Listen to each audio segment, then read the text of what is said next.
422 people have now lost their lives, but the doctors warned that they are seeing people in their 20s and 30s who are very sick, and they said that the surge of cases was only just beginning.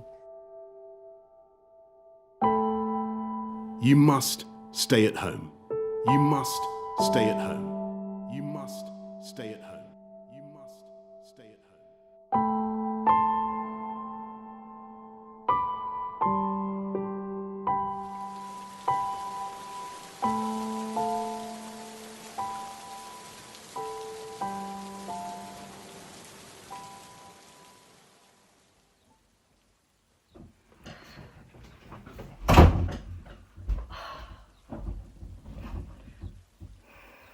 So that was anticlimactic. No sirens going off, no one being shipped off in batches to a training facility in order to fulfill our destiny to save the world. Just an announcement on TV saying if you ever leave your house again, you'll be shot on sight. Okay, maybe I'm being a little melodramatic, exaggerating a few details. Maybe you only get a slap on the wrist and a 30 quid fine if you, and I quote, persistently break the rules. I think my way sounds a lot cooler. My mum went into panic mode. It was as if a nuclear bomb had hit and only she'd got the memo that shutting the curtains would stop the radiation from leaking in. Of course, that's not true and is in fact absolutely fucking insane. This lockdown is supposed to last 3 weeks or more. I repeat, 3 weeks of squinting because the curtains are shut and we can't turn the lights on because that's too expensive. I don't know how I'm going to get through this. Between my mum's sheer panic and her overly mushy boyfriend who just had to come and spend the lockdown with us because he couldn't spare another second without his precious baby. I don't think I'm going to come out of this alive. Don't worry if you just threw up in your mouths. I did too the first time I heard him call her his precious baby. I'm sorry, Mike, but she's fucking 48. Ugh. Anyway, I plan on documenting every second of this experience so I can maintain even a tiny portion of my sanity. Ugh. Rosie, honey, dinner. I'm coming!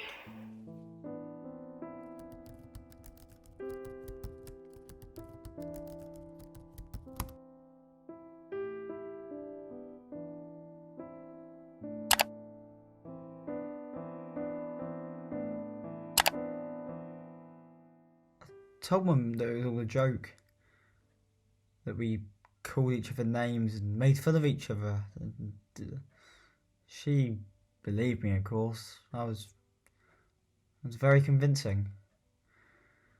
Smiling at exactly the right moments, laughing at silly things my dad did and pretending to be irritated with my little brother. When it was all really just nice to have something to take my mind off things.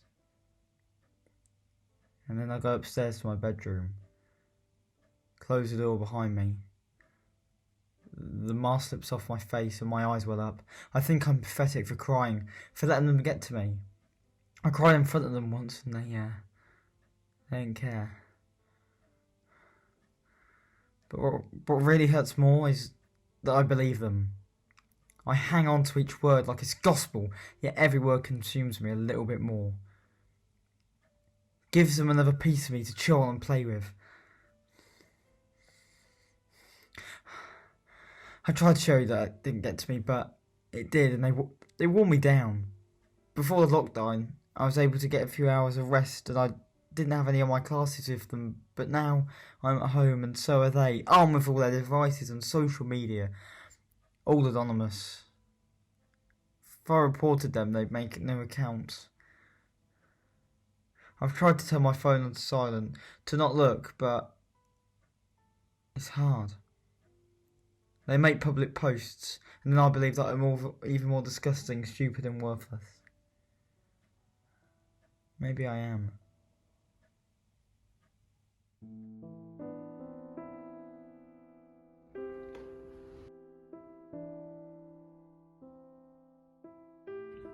Oh, come on, please come out. I mean, we can even stand 2 meters apart if that makes you feel better. What harm could it cause anyway? Like, I don't have it, you don't have it, so nothing bad can come from this, surely. Don't be such a loser. I'll even steal some vodka off Mum if that makes you feel better. Pretty please. Look, you're so selfish, Because I'm going absolutely crazy here all by myself and you're not even going to help me. Do you know what? I'm not even taking no for an answer. You're coming out. I don't want to lose her. Not over this.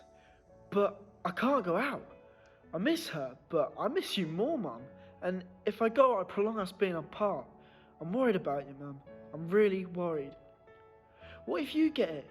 The dreaded C, except this time, it isn't cancer. This time, it isn't down to genetics, bad luck, or lifestyle. This time, it's spreading like a worldwide tumour that just keeps growing. No cure to stop it. I go out to applaud you every week, but when I step back inside with my dad, my heart just sinks. I don't want you to contribute to the rising numbers, even though you're contributing to them declining steadily. Is that selfish of me?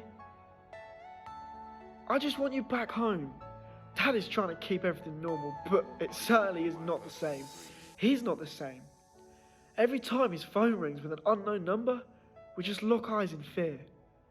I miss you, Mum. More than anything.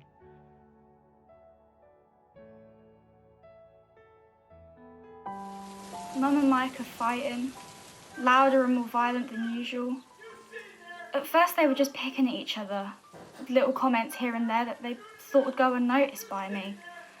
But now, I can't stand to be in the same room as them, but I'm trapped. I can't escape them and they can't escape each other. The second week of lockdown hit us like a bomb, with relationships shrapnel, fragmenting in every direction, hurting everyone in its reach. I can't stand to be in this war zone anymore. Mike's foot went through a glass panel of our patio door yesterday. He just got so angry with Mum that he tried to turn away from her and smash. I just stood there, watching him in shock.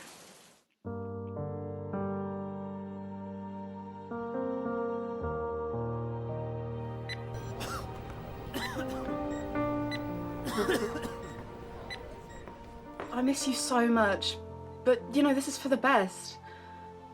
If I still lived with you and your dad, I'd be risking your lives and I can't have that. You know, the wards are filling up here. There's only so much I can do to protect myself, but at least I know I'm protecting those I love most. Sophie will come around. I'm sure. But you made the right decision. If you saw what I saw on shift every day, you wouldn't even question it for a second. I had to. Watch someone die today. I held her hand even though I know I wasn't supposed to. No one should die alone. As I sat there, You know, holding her hand, I couldn't help but put you or your dad or even myself in her place. I know the thought of Any of you guys like that will haunt me forever. but I guess I have to use this fear to fuel my efforts of keeping safe, you know? Washing my hands, disinfecting every surface I come into contact with. sitting by that woman's side, Has made me more aware of how to keep others safe. So, I thank her for that. So please, Toby, don't go out. Like, please, please, don't go out. I love you. I love you too much for you to even have a chance of ending up like her. I miss you.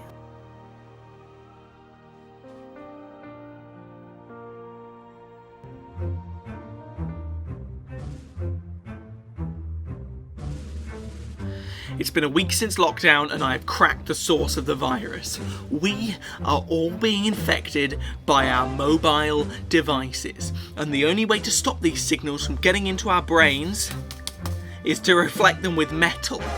Save yourselves. You can say I'm stupid all you want, but I'll be the one laughing when I'm the only one left alive. These are my only provisions. If I venture downstairs to get more, my room could be compromised by the 5G waves and, well, then I'd be as screwed as the rest of you.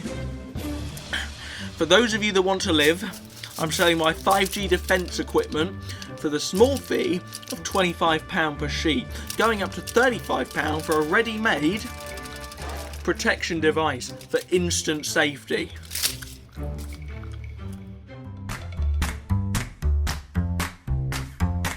First check-in for my media project, and I've never felt so good in my life. I should actually win a world record for how much Netflix I've managed to watch in the past few weeks. I'm like the most unathletic but extremely dedicated athlete ever. Better than that, I'm literally saving lives by doing what I love most. Absolutely nothing. I honestly don't even know what everyone is complaining about, although that absolute cheek of the government, assuming that I would go outside and exercise every day. I've got to have one lesson of PE a week for years. Now what do I have to do? Forge a note from my mum and I'll send it to the government? I'll just watch TV, thanks. Less risky? Some would say extremely noble, as I'm putting less lives at risk.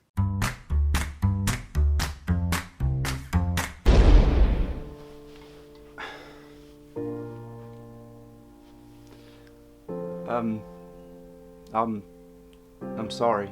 You won't talk to me. This is the only way I could apologise. I'm not trying to excuse my behaviour, but this lockdown is really getting to me. It's getting to all of us.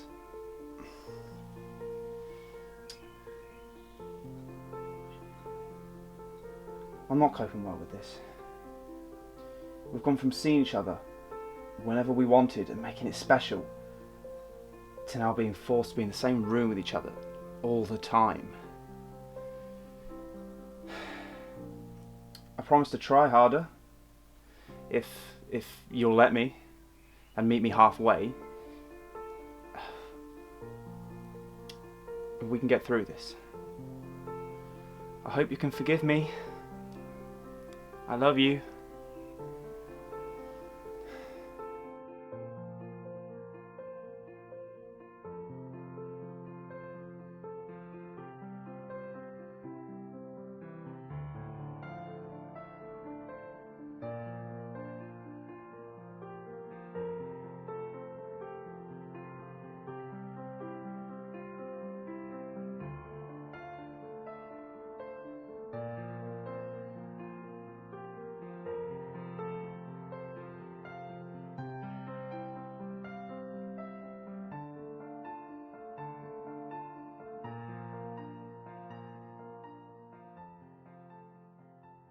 To everyone who is dumb enough to go outside right now, I cannot believe how selfish you are.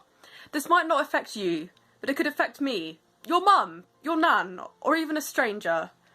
Why would you want to feel partially responsible for causing someone to be so ill they could die? Is sitting in the local park really that important to you? Is it really that fun?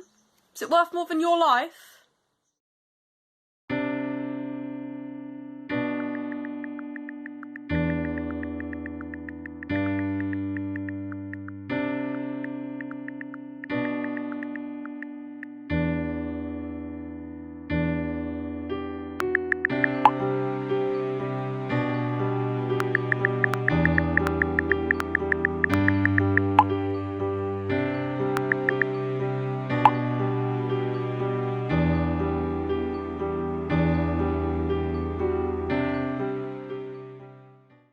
You will never guess what happened. I went shopping, mainly for chocolate, but also got some essentials so I didn't get any dodgy looks from anyone else at the supermarket. And I was being served when the most amazing thing happened. The cashier, a man, a human male, not good looking, but still a male, spoke to me. He asked the most meaningful questions like, cash or card? And do you need any help with your packing? It was like he was looking into my soul. Cash I responded, even though I knew it wasn't advised, but with glove-covered hands, I handed him my £20 note that I had doused in Dettol 20 minutes before leaving. He handed me my change. Now this is a really, really exciting bit. Our hands, our gloved hands, touched. That is the most human contact I've had all month. I did have to disinfect my hands after, but it was worth it.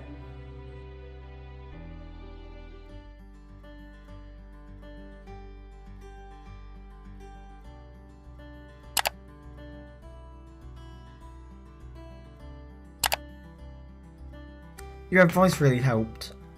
When I told Mum everything, I just felt better. Like I wasn't fighting them alone. To have someone on my side made me think I don't deserve to be treated like this. Mum said it was a criminal offence and alerted the police. I never thought that the police would consider bullying a crime.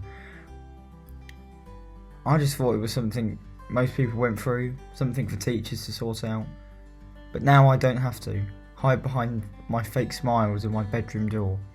Once the police got involved, it stopped. Maybe they didn't know that what they were doing was a crime either. It's one thing to break a school rule and get a detention, but it's another thing to break the law. I'm doing better now, really. I'm not constantly anxious or worried. When I get a notification, the sound doesn't fill me with dread. I'm doing better now. Much better.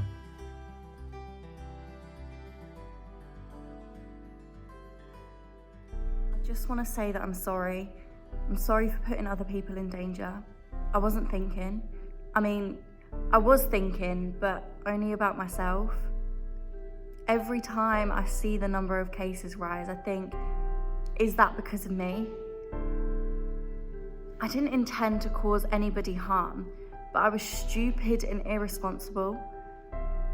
And I feel so guilty. So please don't make the mistake I made. Stay at home. Well, at least she's learning.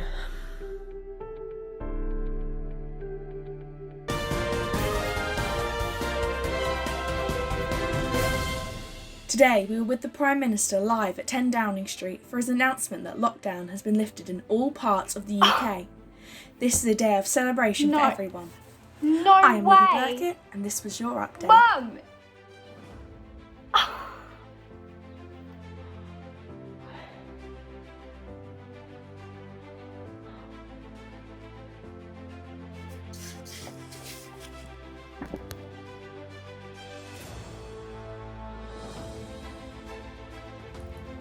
What? You're joking. I can't believe it's finally over. You've done so well, Mum. I'm so proud of you. I know that it isn't fully over for you yet, but we can see each other now. I can't wait to see you. I've missed you, Mum. Dad cried when he heard the news. He will deny it, but he did. We can't wait to have you back home. We love you, Mum. I don't know what everyone's celebrating about. Life was so much better before. No one expected anything out of me, and if I got out of bed before midday, my mum would be proud and surprised. But now I have to get up at 6:30 for school. They expect me to just give up this amazing life and return to normal. It is so unfair. They can't just dangle my dream lifestyle in front of me and then just take it back. They are monsters, acting like what they're doing is good for the people. Well, it's not good for me.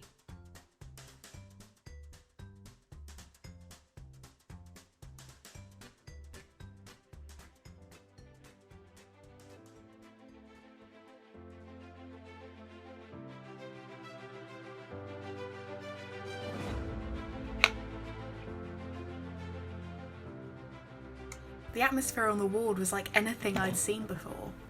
You know, I don't think people have been that happy since lockdown began. Everyone was phoning home asking for their isolation bedrooms to be made up, like just in case they carried the disease. You know, we know our job isn't over yet, obviously, but I think we're just happy to be through the worst of it. Oh, and there were relatives of the patients that we had helped who were cheering us on as we got into our cars to go home.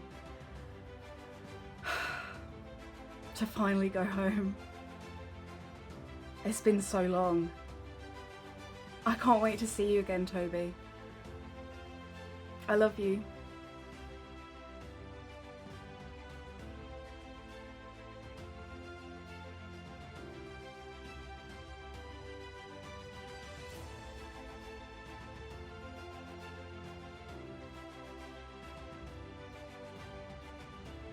So it's all over.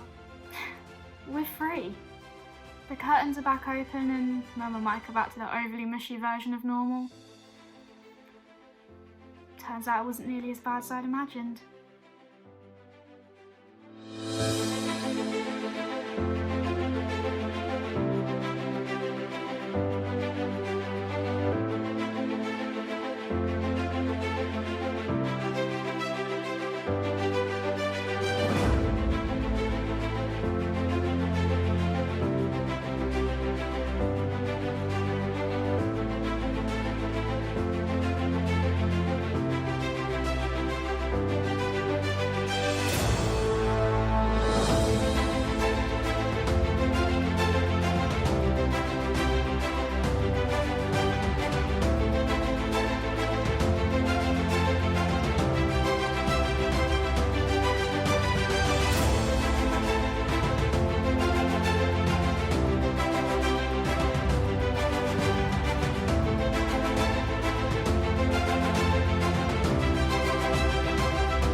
It's all just a plot to keep us controlled by the 5G waves. Stay inside, save yourselves.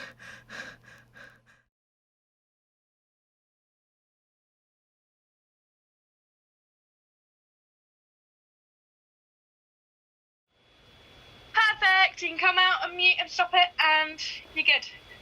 You're That's done. it, Gordon. Ow. Annoying. Right. Oh my god, I don't know what to do. Oh, this is so horrible. I don't know what I'm doing. Wait, can someone come off mute quickly? I have a All question. of those reactions are fine. Everything you just did there worked brilliantly. Don't worry about it. It's just me whining. Okay, I'm gonna go more excited.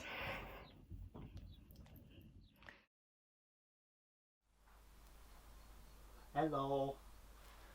Next time I sit down and do this, I'm gonna have to move that. Hi guys, thank you for watching this video. Thank you for doing good editing, Gordon, and good directing, Libby. Everyone's done really well. I'm saying this now, but I actually don't know that fact because I haven't seen the film yet. I've only just finished filming, but I know how amazing everyone is, so I'm sure that they have done really well. Thank you for editing, Gordon. I hope you enjoy this strange clip of me grabbing my microphone